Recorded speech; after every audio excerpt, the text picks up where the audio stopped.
All right, so let's get into a very important idea and practice. I would say one of the epitomes of the reasons, the benefits, the overall highest level of attainment for the most part of meditation, where exactly this can all take us. If the path to meditation is in fact taking us anywhere, where is that? Buddha, in his one of his most famous written quotes, said, "If you meet the Buddha on the path, kill him."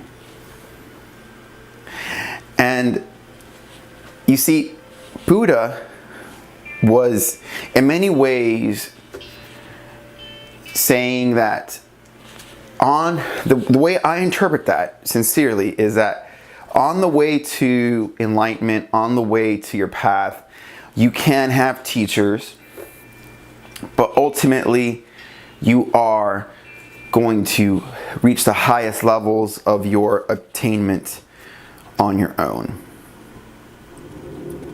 Ultimately, the aloneness, the feelings of isolation, in many ways those are your best teachers. It doesn't mean that you should let life make you a victim. You see, it's when we go through like these extreme polarities of, oh, well, that means this. It's when we go so far off and we're no longer letting wisdom guide us to a center of understanding. I'll give you an example. As a trainer, I could tell people, you need to find the balance of nutrition. You can't be too extreme in any direction. Okay? Now, you see, those words are designed to guide a person into a level of understanding. And yet, even that understanding itself can be taken out of context. That's how wisdom works. And as we begin to see that double-edged sword of wisdom, we can start gaining real wisdom, that which can only be actualized and derived from our own depths. Okay. Guidelines, rules, recipes, they're there to get us on the dance floor. One of my instructors in dancing said, "I want you to learn the rules of dance so you can break them." And meditation is a lot like that, where it is the vehicle to get somewhere. It is the tool, the practice, the science to get somewhere, and a very powerful tool it is. And yet, if you were to obsess over it to the point of becoming weird about it, or becoming so weird about it that it stopped you from growing in other areas of your life, there wasn't a sincere, true growth inside, but now like some sort of something to prove to others, or it becomes weird. So let's take a step back. One shouldn't diet so extreme in any direction. Well, let's just say this person takes that and they're like, okay, well then I'll have one donut for every good meal. See, they took what I said, and this person took what I said and missed the point. They're missing the point by trying to apply it so fully. And yet, for some people, that is a level. So do you see how that works? Like for some people, that's fine, because that's their level, dude. One healthy food for one donut.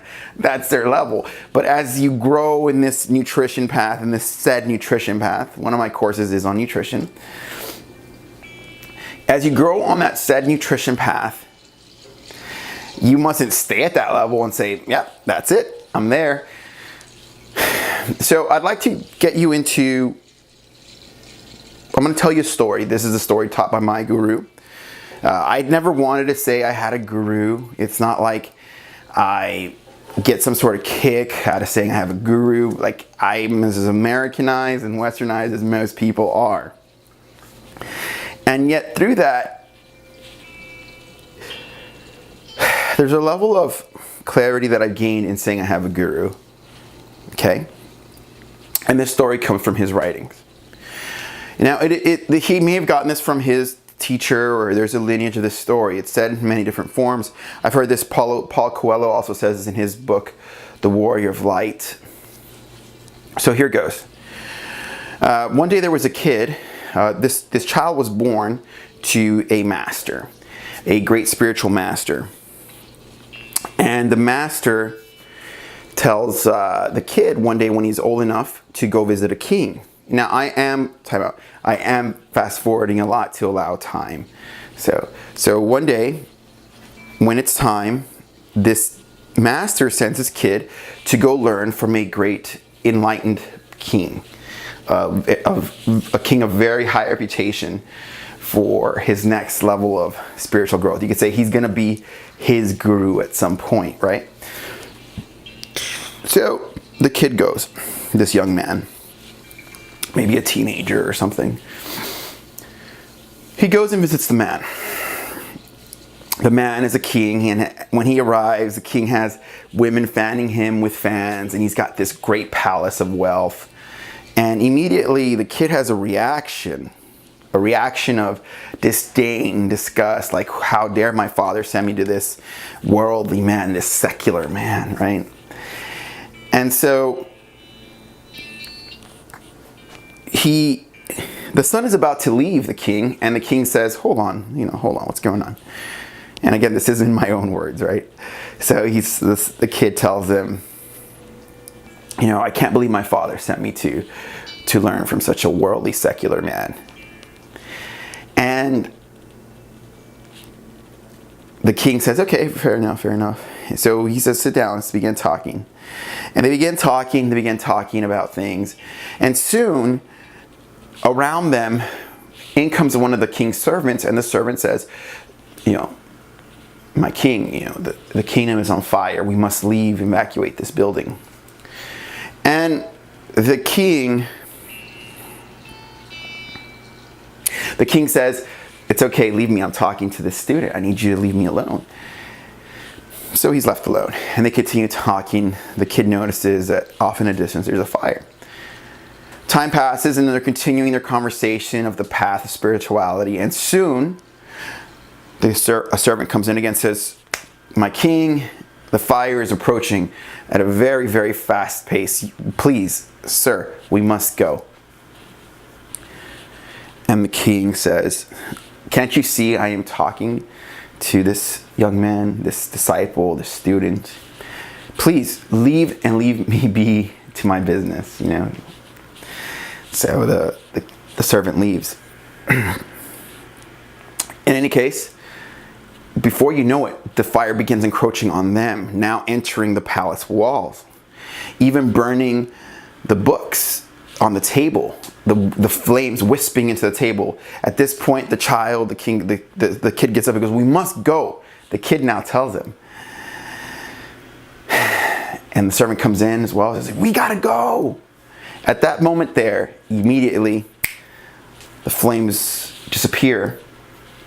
And the king tells tells the kid, this student, this future student, he tells him, you told me you believed so fully in God, and you came and you judged me. You came and you judged me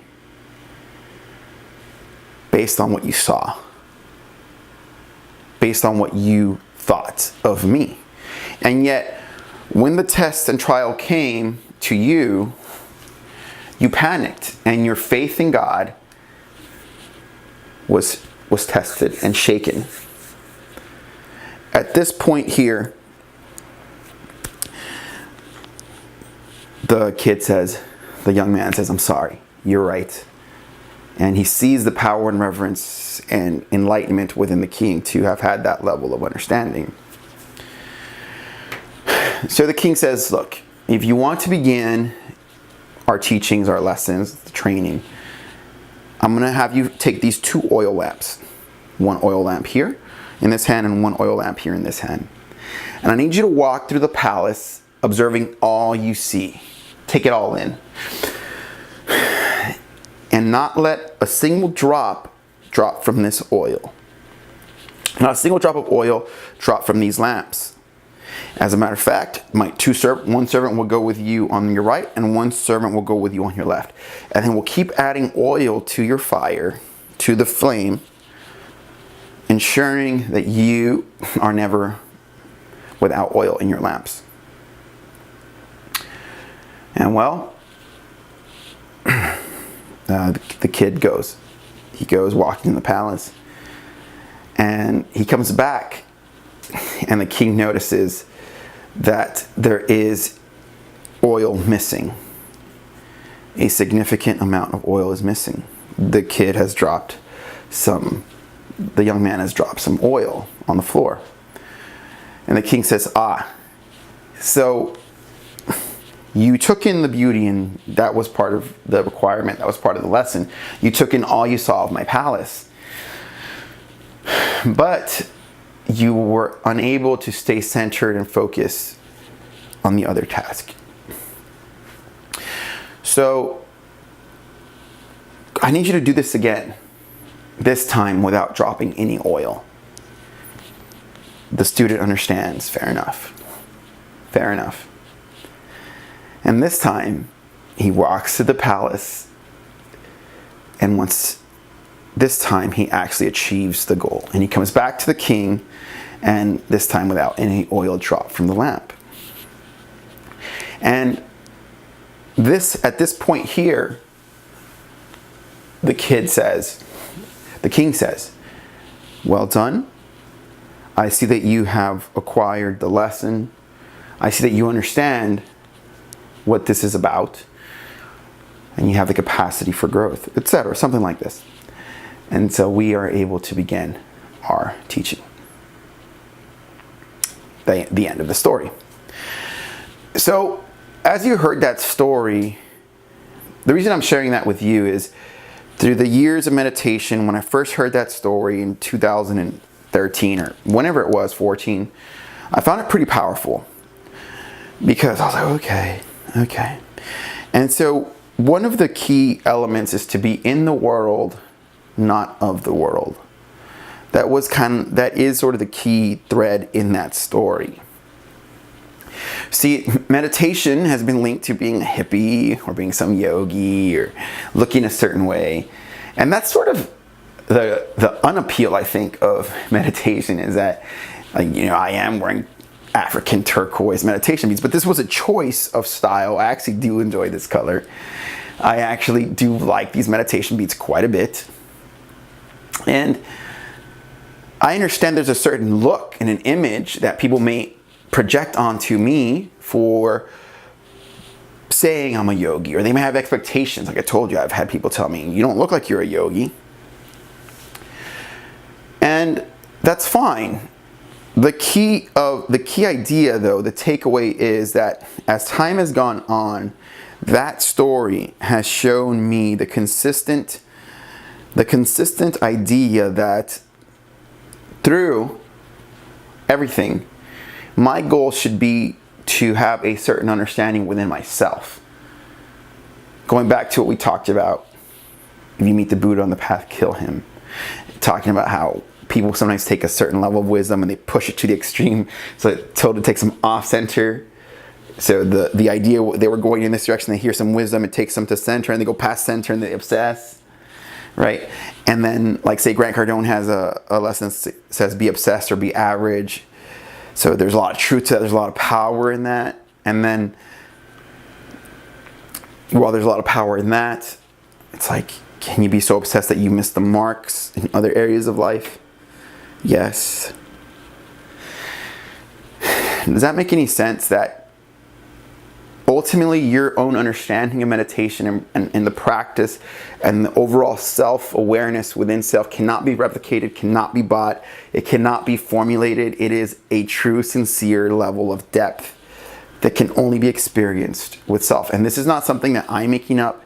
This is not my cop-out, or, like, if I train people to get stronger, do you want a 315 deadlift? Okay, we're gonna have to see 315. Meditation is not like that. it's often and will be your own understanding. Like, so I have to look at the last few years and say, hey, okay, I have 3-4 years of meditation and commitment. Has it done anything for me? And I could tell you that when I share you with this lesson, it comes from this place of understanding that lesson at its deepest core, because I'm now being asked to, by the fires in my life, to have a certain level of trust and faith of God through all of the trials and tribulations, and listen to the voice of God and search within self and really have a crystallization of that inner knowledge, right? And so that's where, okay, well, yeah, meditation helps, right? Because there's nobody can help you get that. Nobody can help you obtain that level of inner knowledge. When you start saying, what's my karma? What's my path? Where's the next? Who's my soulmate? You start asking more, is there a soulmate? You start asking more profound questions that can only be answered by self. Not by the Buddha, not by your guru. They can only be answered by self, by your inner knowledge. And that comes from having a certain level of non-attachment to the world around you, at the same time engaging with the world around you. So being in the world, not of it. Okay, so I hope this lesson found you in a very good place and you get the core idea. I'll see you in the next lesson.